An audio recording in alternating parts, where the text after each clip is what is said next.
Fl-aħħar tbassir tiegħu il-Bank Ċentrali rreveda bil-kbir it-tbassir tiegħu għad-deficit tal-Gvern is-sena l-oħra.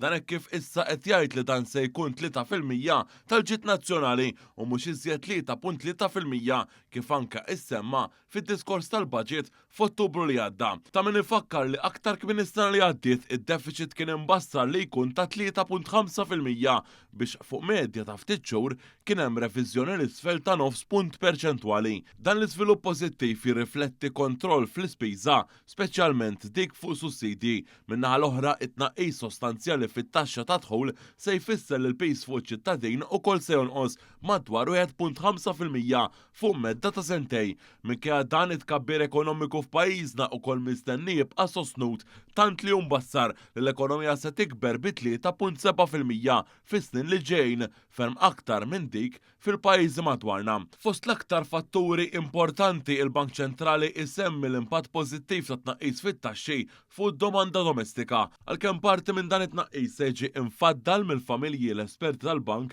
qed jipproġettaw li se jkun hemm konsum akbar mill-familji b'efferti pożittivi wkoll fuq negozji li jistgħu jkomplu jinvestu aktar u jżidu l-impjiegi. Fil-fatt ir-razza qatt mistennija tonqos taħt il-minimu storiku ta' 3% waqt li fl-istess ħin il-pagi se jkomplu jirrankaw e kif l-effetti tal-ftehimiet kollettivi mas-settur pubbliku ikollhom impatt fil-bqija tal-ekonomija. Minkejja għada internazzjonali imwera l-esportazzjoni minn pajjiżna mistennija tkompli tikber, it-turiżmu jibqa' ferm dinamiku u setturi tas-servizzi oħrajn ikomplu janfanzaw.